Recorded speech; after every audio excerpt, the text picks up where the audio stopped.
جو مزارات پہ ہو رہا ہے، ہم ڈٹ کے اس کا انکار کرتے ہیں، اور اس کے ساتھ پھر خرافات یہ جو شامل ہو چکی ہیں، اس نے معاشرے کو پیس کے رکھ دیا۔ بلکہ ہمارے امام احمد رضا خان فاضل بریلوی نے لکھا ہے، آپ فرماتے ہیں کہ سجدہ قبور بالاتفاق حرام ہے اور طواف قبور بالاتفاق حرام ہے، زیارت قبور بالاتفاق جائز ہے، بوسہ قبور مختلف فی ہے، احوط یہ ہے کہ نہ دیا جائے، یعنی بوسے سے بھی اگر گریز کر لیا جائے تو کسی کو کوئی اور شائبہ نہ ہو تو یہ بھی بہتر ہے۔ لیکن خیر بوسے کے بارے علماء قائل ہیں، اس پر دلائل بھی موجود ہیں، لیکن قبروں کے سامنے یوں ہی کھڑے ہو جانا اور کھڑے ہو کر کے یوں سر جھکانا یہ جائز نہیں ہے۔ علامہ اقبال کہتے ہیں کبھی تم نے دیکھا کوئی کتا بھی کسی کتے کے آگے سر جھکاتا ہو؟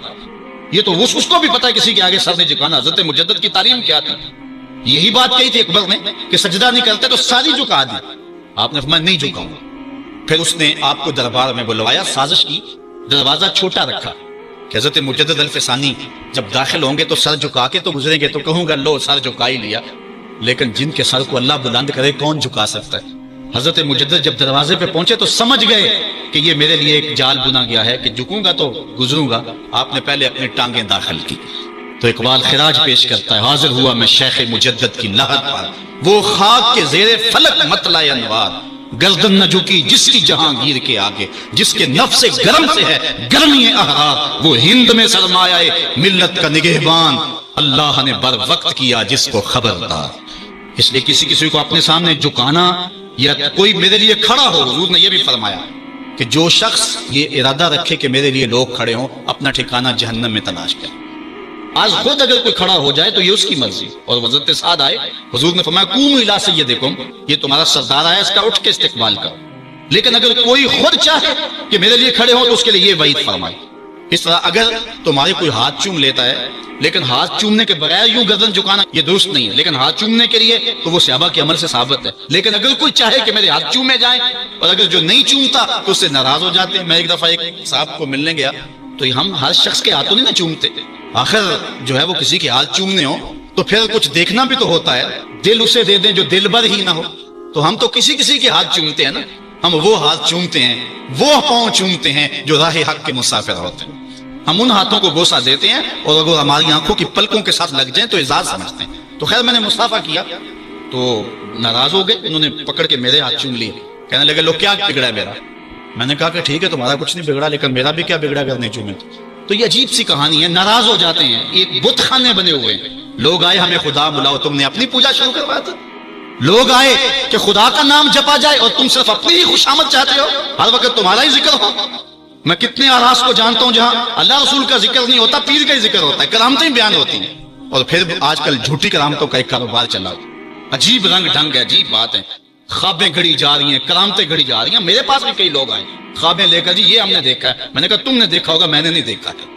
لوگ بڑے مفاد پرست ہیں، بڑے بڑے رنگوں میں آتے ہیں۔ ایک بندہ میرے پاس ایک دفعہ آیا کہ جی میرے پاس 12 موئے مبارک ہے، میں 2 آپ کو دینا چاہتا ہوں۔ میں نے کہا تو لوٹ سیل لگائی ہے، موئے مبارک کو تماشا ہے؟ جہاں سے مرضی کو بال اٹھا کے کہہ دیتا ہے یہ حضور کا موئے مبارک، یہ کوئی تماشا ہے؟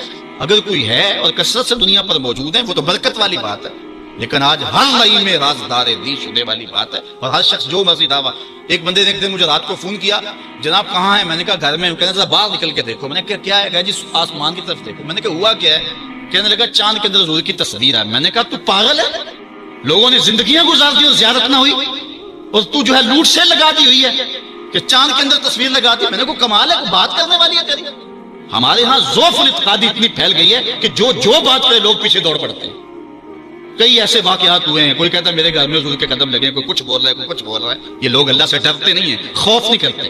جھوٹی خوابیں، جھوٹی کرامتیں اگر سچی ہیں تو میں ان کا انکار نہیں کرتا، لیکن اس وقت معاشرے کے اندر جو کچھ ہو رہا ہے میں اس کی نشاندہی کر رہا ہوں۔ اپنے بھی خفا مجھ سے ہیں، بیگانے بھی ناخوش، میں زہر حلال کو کبھی کہہ نہ سکا کند، بات وہی کہتا ہوں سمجھتا ہوں جسے حق، نئے ابلۂ مسجد ہوں، نئے تہذیب کا فرزند۔ میں کہتا ہوں اگر جھوٹوں کے پیچھے چلو گے رسول اللہ ناراض ہو جائیں گے تم سے۔ یہ جرأت کیوں کرتے ہو؟ یہ ہمت کیوں کرتے ہو؟ کیوں جھوٹے دعوے کرتے ہو؟ سچ بولو، تمہارے پیچھے کوئی لگے یا نہ لگے اس کی پرواہ نہیں ہے۔ یا ایھا الذین آمنوا اتقوا اللہ وقولوا قولا سدیدا، اللہ فرماتا ہے ایمان والو سیدھی سیدھی بات کرو، پھر کیا ہوگا؟ یصلح لکم اعمالکم ویغفر لکم ذنوبکم، وہ تمہارے اعمال بھی ٹھیک کر دے گا، تمہاری بخشش بھی فرما دے گا۔ نہ لوگ اکٹھے ہوں، نہ مجمع بنے، نہ حلقہ بنے، یا یہاں تو 72 ہوں تو وہ بھی قبول ہے. یہاں مقدار نہیں دیکھی جاتی، یہاں معیار دیکھا جاتا ہے، سر نہیں گنے جاتے، دل گنے جاتے ہیں. یہاں یہ دیکھتے ہیں، مت لوگوں کو جو ہے وہ کھلونے دے کے بہلاؤ اور لوگوں کی عقیدتوں کو لوٹو اور لوگوں کے ساتھ ظلم کرو، زیادتی کرو، اپنی آخرت بھی کالی کرو اور لوگوں کی آخرت بھی کالی کرو. آپ دیکھیں دائیں بائیں، اپنی نظر رکھیں، نگہباں بن کے جو اہل چمن کی آبرو لوٹے. چمن والو عقیدت چھوڑ دو ایسے نگہباں کی. کوئی حق کا مسافر تلاش کرو، چاہے اس کے کپڑے پھٹے ہوئے ہوں، کرامت اس کی نہ ہو ساری زندگی کے اندر، لیکن محمد عربی کی غلامی تو ہو نا. حضرت شاہ نقشبند بخاری سے کسی نے پوچھا حضور آپ کی کوئی کرامت؟ فرمانے لگے اس سے بڑی کرامت کیا ہو سکتی ہے؟ اتنے گناہوں کے باوجود زمین پہ چل رہا ہوں اور زمین مجھ کو دنسا نہیں لیتی اپنے اندر. ہمارے بزرگوں کی تو کہانیاں یہ تھیں اور آج تھوک کے حساب سے کرامتیں دی جا رہی ہیں. آج کے پیروں کی اتنی کرامتیں، غوث پاک کی بھی اتنی کرامتیں بیان نہیں ہوتی جن کی ان کی کرامتیں بیان ہو رہی ہیں. دھڑا دھڑ کرامتیں بیان کر رہے ہیں. ایک بندے کے یہاں بچہ پیدا ہوا اور اس نے یہ شور کر دیا کہ یہ رمضان کے دنوں میں دودھ نہیں پیتا، اس لیے کہ حضرت غوث پاک بھی نہیں پیتے تھے، وہ بھی پیدائشی غوث تھے اور یہ بھی پیدائشی غوث ہے اور رمضان کے دنوں میں دودھ نہیں پیتا. اچھا کوئی 2-4 ماہ گزرے تو اس غوث کی ماں کو طلاق دے کے نئی عورت سے شادی کر دی. میں نے کہا کم از کم اتنا تو خیال رکھتے، جس نے غوث جنم دیا ہے اس کو تو عزت سے گھر سے رکھتے. تو یہ کیا تماشے ہیں؟ کیا لوگ بے وقوف ہیں؟ اب لوگ سمجھنے لگے ہیں، لوگ جو ہے وہ ان وجہ سے پھر دور دین سے ہوتے ہیں. نقصان یہ ہوتا ہے. لیکن میں آپ کو کہتا ہوں دنیا سے حق ناپید نہیں ہوا. اگر مداری گر موجود ہیں، ڈاکو لٹیرے اور چور موجود ہیں تو حق کا ڈنڈورا دینے والے بھی اس دھرتی پہ بستے ہیں. ہمارا رویہ یہ ہے کہ ہم کسی ایک شخص سے بدزن ہو جاتے ہیں تو پورے طبقے سے بدزن ہو جاتے ہیں. کئی بندوں کو میں سمجھو میں دیکھا ہوا ہے پیروں کو، اور تو نے دیکھے ہوئے ہی نہیں، جن کو مل کر زندگی سے عشق ہو جائے وہ لوگ شاید آپ نے دیکھے نہ ہو، مگر ایسے لوگ بھی ہیں کہ جن کو دیکھ کر کے زندگی گزارنے کا ڈھب آ جاتا ہے، سلیقہ اور طریقہ آ جاتا ہے. ان لوگوں کی تلاش کرو. اگر ایک دکان سے کپڑا صحیح نہ ملے، سودا صحیح نہ ملے تو آپ جو ہے کیا کھانا پینا چھوڑ دیتے ہیں؟ آپ کو پتا پورے شہر سے مٹھائی کہاں سے اچھی ملتی ہے، آپ کو پتا پورے شہر سے کپڑا کہاں سے اچھا ملتا ہے، آپ کو پتا پورے شہر میں جو ہے وہ فلاں چیز اچھی کہاں سے ملتی ہے. دین بھی ڈھونڈو کہاں سے خالص ملتا ہے اور کہاں سے نہ خالص ملتا ہے. اس کے لیے محنت کرنی پڑے گی. جھولی میں یوں نہیں ڈال دیا جائے گا، اس کے لیے تمہیں جانا پڑے گا، کوشش کرنی پڑے گی. ہاں 1 سے دھوکہ کھاؤ گے، 2 سے کھاؤ گے، 3 سے کھاؤ گے، لیکن جو تم دھوکہ کھاؤ گے تم تو رب کے نام پہ کھاؤ گے نا. حضرت عمر رضی اللہ تعالیٰ عنہ کی عادت تھی، جو غلام لمبی نمازیں پڑھتا اس کو آزاد کر دیتے. غلاموں کو سمجھ آ گئی، لمبی نمازیں پڑھنی شروع کر دی، آپ آزاد کر دیتے. کسی نے کہا عمر تم تو بھولے آدمی ہو، یہ نمازیں اللہ کے لیے نہیں پڑھتے، یہ آزادی کے لیے پڑھتے ہیں. تو حضرت عمر نے کہا یہ مجھے اللہ کے نام پہ دھوکہ دیتے ہیں، میں 100 بار کھانے کے لیے تیار ہوں. ایک جگہ سے دھوکہ کھایا، 2 سے کھایا، 3 سے کھایا، 4 سے کھایا. جب تمہاری نیت ٹھیک ہوگی منزل ضرور ملے گی. یہ ہو نہیں سکتا. خورش دے بدرا جو کب کو امام کہ یک روز افتد ہمائے بدام. سادی کہتے ہیں چارہ ڈالتا جا، دانا ڈالتا جا، کبھی تتر آئے گا، کبھی مور آئے گا، کبھی کبوتر آئے گا، پھر ایک دن جس کو تو تلاش کرتا ہے وہ ہما بھی تو آ ہی جائے گا نا. اس لیے حق کے سفر کو نہ چھوڑنا، چلتے رہنا اور راہ حق کی جو ہے منزل پر جو ہے وہ انشاءاللہ ایک دن ضرور گامزن ہوگے. بات لمبی ہو رہی ہے، ہم نے اپنی اصلاح ان سارے پوائنٹس میں کرنی ہے. میں آپ کو 4-5 باتیں خاص طور پہ ضرور عرض کرنا چاہتا ہوں. ایک، اپنے عقیدے کی اصلاح کریں، اس میں کوئی پل پلا پن نہ آنے دیں اور کوئی اس کے اندر کوئی نرمی نہ آنے دیں. جس شخص کے سینے میں حضور علیہ الصلوۃ والسلام کے لیے بغض دیکھیں، ایک لمحے میں اس سے جدا ہو جائے. جس کے سینے میں، جس کی زبان پر صحابہ کے لیے کوئی نازیبا لفظ دیکھیں، ایک لمحے کے لیے اس سے جدا ہو جائے. جو اہل بیت کو بھونکتا ہو پرواہ نہ کریں اس کی، چاہے قریبی رشتہ دار کیوں نہ. اور یہ اللہ کی عظمت جس کے سینے میں نہ ہو، اس کی دوستی کو ایک لمحے سے اپنے سے دور کرتے ہیں. علامہ رومی کہتے ہیں کہ تا توانی دور شو از یار بد بدتر بد از مار بد. جتنی جلدی ہو سکتا ہے برے یار سے دور ہو جا، کیونکہ برا یار برے سانپ سے بھی برا ہے. اس لیے سانپ لڑتا ہے تو جان جاتی ہے، یار لڑتا ہے تو ایمان جاتا ہے. اس لیے برے یار سے بچ، اپنی حفاظت کر، اپنے عقیدے کی اصلاح کر. اس کے بعد دوسری بات جو اہم ہے، والدین کو کبھی اذیت نہ دینا. یہ میں 5 باتیں آپ کو آخر میں گزارش کے طور پہ اور تاکید کے طور پہ، آج کے پیغام کے طور پہ دینا چاہتا ہوں. میری گفتگو اختتام کے مراحل پر پہنچ چکی ہے. باتیں تو بہت ساری تھی اور دکھڑے تھے، لیکن وقت زیادہ ہو رہا ہے. تو پہلی بات، عقیدے کی اصلاح کریں اور اس میں کوئی پل پلا پن نہ ہو. عقیدہ صحیح نہیں ہے تو کوئی عمل قبول نہیں ہے، کوئی نیکی قبول نہیں، ہر شے برباد ہے. دوسری بات، اپنے والدین کی نافرمانی کبھی نہ کرے. امام راضی نے لکھا ہے کہ ایک گناہ ایسا ہے جس کی سزا آخرت میں تو ملتی ہی ملتی ہے، دنیا پر بھی ضرور ملتی ہے، اور وہ والدین کی نافرمانی. اور ایک نیکی ایسی ہے جس کا فائدہ آخرت میں تو ہوتا ہی ہوتا ہے، دنیا میں بھی ضرور ہوتا ہے، اور وہ والدین کی فرما برداری۔ نہیں تو نشان لگا لے اس شخص پہ جو والدین کا گستاخ ہے، ساری زندگی اس کو ذلیل ہوتے دیکھیں، اور اس شخص پہ بھی نشان لگا لے جو والدین کا فرما بردار ہے، زندگی میں آپ اس کی پگڑی کو کبھی جھکا ہوا نہیں دیکھیں گے، اللہ اس کی عزت کی حفاظت کرے گا۔ اور والدین کے لیے جو شخص روزانہ دعا کر دیتا ہے، میں نے کتب میں پڑھا ہے، ساری زندگی اس کے رزق میں بے برکتی نہیں آتی۔ اس لیے اپنے والدین کو راضی کرنا، عقیدے کی درستگی کے بعد اپنے والدین کو جا کے راضی کرنا۔ اگر کسی کے والدین ناراض ہیں، ہاتھ جوڑ کے معافی مانگنے میں کوئی شرم محسوس نہ کریں، پاؤں پکڑ لیں، منتیں کریں، ان کو راضی کر لیں۔ اللہ کی رضا والدین کی رضا میں، اور اللہ کی ناراضگی والدین کی ناراضگی میں ہے۔ اور حضور علیہ السلام نے فرمایا 4 لوگ ایسے ہیں جن کو جنت میں جانے سے کوئی شے نہیں روک سکے۔ وہ 4 لوگ کون ہیں؟ ایک وہ شخص کہ جو اس حال میں مرا کہ اس کے والدین اس پہ راضی تھے۔ دوسرا وہ شخص کہ جس نے ایسی سچی توبہ کی کہ گناہ کی طرف دوبارہ پلٹنا اس کے لیے اتنا مشکل تھا جس طرح تھن سے نکلا ہوا دودھ واپس جانا مشکل۔ تیسری وہ عورت جو اس حال میں دنیا سے رخصت ہوئی کہ اس کا شوہر اس کے اوپر راضی تھا۔ اور چوتھا وہ شخص کہ جس کے بال بچے زیادہ تھے، ذرائع آمدنی تھوڑے تھے، لیکن اس کے باوجود اس نے اپنے بچوں کے پیٹ میں حرام کا ایک لقمہ نہیں جانا دیا۔ تیسری بات، اپنی نظر اور شرمگاہ کی حفاظت کریں۔ اس دور کا سب سے بڑا فتنہ یہ ہے کہ نگاہیں پاک نہیں رہی، نگاہیں غلیظ اور گندی ہو گئی، شرمگاہوں میں وہ تقدس نہیں رکھا۔ حضور علیہ السلام نے ارشاد فرمایا، من زنا زنیا بہی ولو بہی تانے دارے ہی، جس شخص نے زنا کیا یہ عمل اس کے گھر بھی لوٹے گا، اگرچہ اونچی اونچی دیواریں کیوں نہیں کرتی۔ یہ مقافات عمل ہے۔ گندم از گندم بروئے جو سے جو، از مقافات عمل غافل مشو۔ گندم بو گے تو گندم کاٹو گے، جو بو گے تو جو کاٹو گے۔ نظر کو تقدس دو، نظر کو پاکیزگی دو۔ حضرت لقمان حکیم کہتے ہیں کہ میں کئی نبیوں سے ملا ہوں، کئی نبیوں سے ملاقات کی ہے، اور میں ان سے 2 4 باتیں جمع کی ہیں، اور ان ساری باتوں کو میں نے جمع کر کے 100 باتیں جمع کی ہیں، اور ان کا پھر میں نے خلاصہ تیار کیا ہے۔ ان میں 8 باتیں الگ کی ہیں۔ ان 8 باتوں میں ایک بات یہ ہے، جب کسی کے گھر جاؤ تو نظر کو حفاظت میں رکھو۔ جس شخص کے مہمان بنو، جس کے گھر جاؤ، تمہاری نظر نہ بھٹکنے پائے۔ نظر اگر غیر محرم کو شہوت سے دیکھتی ہے، حدیث میں آتا ہے کل قیامت کے دن جہنم کی آگ سے بھر دی جائے، وہ سخت رسوا ہوگا۔ آج میڈیا کی آوارگی اور انٹرنیٹ پہ جو کچھ ہو رہا ہے، ٹیلی ویژن اور سینما جو بدتمیزی پھیلا رہے ہیں، اور موبائل پیکج جس طرح بے حیائی کے جو ہے وہ کیفیات پیدا کر رہی ہیں، اور بے حیائی کو فروغ ہو رہا ہے، ہم اس کے خلاف پوری قوت کے ساتھ بند باندھیں۔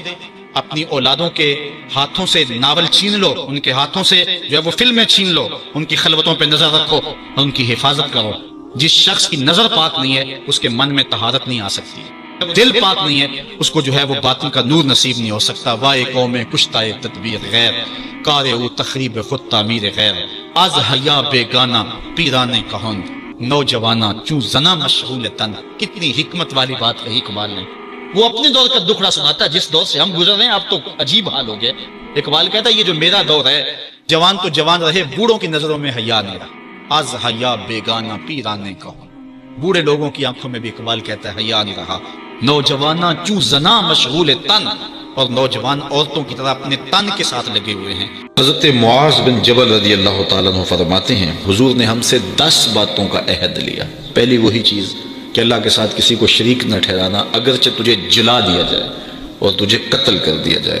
دوسری وصیت یہ کی کہ اپنے والدین کی کبھی نافرمانی نہ کرنا، اگرچہ تجھے تیرے گھر سے نکال دے، تیرے اہل سے نکال دے، بچوں سے دور کر دے، لیکن پھر بھی ان کی نافرمانی نہیں کرنی، کیونکہ والدین کی نافرمانی کرنے والا دنیا پہ بھی رسوا ہوتا ہے، آخرت میں بھی رسوا ہوتا ہے۔ امام غزالی نے لکھا ہے کہ ایک جرم ایسا ہے کہ جس کی سزا آخرت میں تو ہے ہی ہے، دنیا میں بھی ضرور ملتی ہے، وہ والدین کی بے ادبی ہے، اور ایک نیکی ایسی ہے جس کی جزا آخرت میں تو ہے ہی ہے، دنیا میں بھی ضرور اس کا صلہ ملتا ہے، اور وہ والدین کا ادب ہے۔ اس شخص پہ نشان لگا لیں جو والدین کا بے ادب ہے، آپ اس کو ذلیل و رسوا ہوتا ضرور دیکھیں گے، اور اس شخص پہ بھی نشان لگا لیں جو والدین کا مؤدب ہے، فرما بردار ہے، اس کی پگڑی کا کلس کبھی نیچا ہوتا نہیں دیکھیں گے آپ۔ تو والدین کے ساتھ اس نے سلوک کرنے کی تلقین کی گئی۔ حضور نے تیسری وصیت یہ کی کہ فرض نماز جان بوجھ کے ترک نہ کرنا، جس نے جان بوجھ کے فرض نماز ترک کی اللہ اس سے اپنا ذمہ اٹھا لیتا ہے۔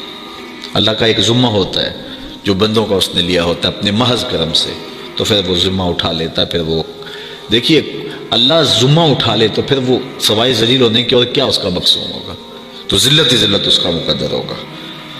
اللہ اکبر۔ آج ہم کہتے ہیں پوری دنیا کے اوپر کہ مسلمان کیوں ذلیل اور کیوں رسوا ہو رہے ہیں، 5-7% مسلمان جو ہے وہ نمازی ہیں، تو پھر جب یہ حالات ہوں گے تو پھر اللہ اپنا ذمہ اٹھا لے گا۔ جب وہ اپنا ذمہ اٹھا لے گا تو پھر ہمیں جو مرضی توڑے جو مرضی مارے، پھر اس کا ذمہ اٹھ گیا تو وہ ذمہ ہم سے اٹھا لیتا ہے اگر ہم اس کے حضور سجدہ ریزیاں نہیں کرتے۔ اور یہ بھی حضور نے وصیت کی کہ کبھی شراب نہیں پینی، اس لیے کہ ہر بے حیائی کی جڑ ہے، اور فرمایا معصیت سے، گناہ سے بچنا، اگر کوئی گناہ کرتا ہے تو پھر اللہ تعالیٰ اس سے ناراض ہو جاتا ہے۔ چھٹی بات حضور نے یہ ارشاد فرمائی کہ جب جنگ میں کھڑے ہو تو پھر پیٹھ دکھا کے بھاگنا نہیں ہے، اگرچہ لوگ کٹ کٹ کے گر رہے ہوں تو میں صلی اللہ العافیہ، اللہ سے عافیت مانگو، یعنی اللہ سے مانگو عافیت، بیماری نہ مانگو، آزمائش نہ مانگو، مشکل نہ مانگو، لڑائی نہ مانگو، جنگ نہ مانگو، لیکن اگر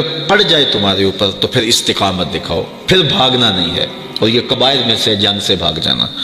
تو فرمایا کہ اگرچہ لوگ کٹ کٹ کے گر رہے ہوں تو جنگ سے بھاگنا نہیں ہے، اور یہ بھی وصیت لی کہ کسی جگہ پہ کوئی بیماری آ جائے اور لوگ موت کا شکار ہو جائیں تو پھر ثابت قدم رہنا ہے، وہاں کو چھوڑ کے بھاگنا نہیں ہے۔ اور 8ویں وصیت حضور نے یہ لی کہ اپنے اہل و عیال پر، اپنے بچوں پر، اپنی بیوی پر اپنی استطاعت کے مطابق کھل کے خرچ کرو، بخل نہ کرو، ان سے ان کی ضروریات کو صحیح پورا کرو۔ اور 9ویں حضور نے یہ وصیت کی کوڑا لٹکا کے رکھو، ان کو ادب سکھانے کے لیے، دین سکھانے کے لیے، اور ان کو اچھائیوں کا خوگر بنانے کے لیے، برائیوں سے بچانے کے لیے باپ گھر کے اندر جو ہے وہ کوڑا لٹکا کے رکھے، چھڑی لٹکا کے رکھے۔ یعنی مطلب کیا کہ اولاد کو پتہ ہو کہ اگر ہم نے نافرمانی کی اور اللہ کے حکموں کو توڑا، ہم نماز نہ پڑھی تو پھر یہ ہمارے اوپر ڈنڈا برسے گا بھی، تو ان کو جو ہے وہ اس طرح ان کے اوپر جو ہے یہ پریشر رکھو۔ اور 10ویں وصیت یہ کی کہ ان کے سینے میں اللہ کا خوف، اللہ کی خشیت پیدا ہونی چاہیے۔ جس سینے میں اللہ کی خشیت ہوتی ہے اس سینے میں کسی اور کا ڈر نہیں ہوتا۔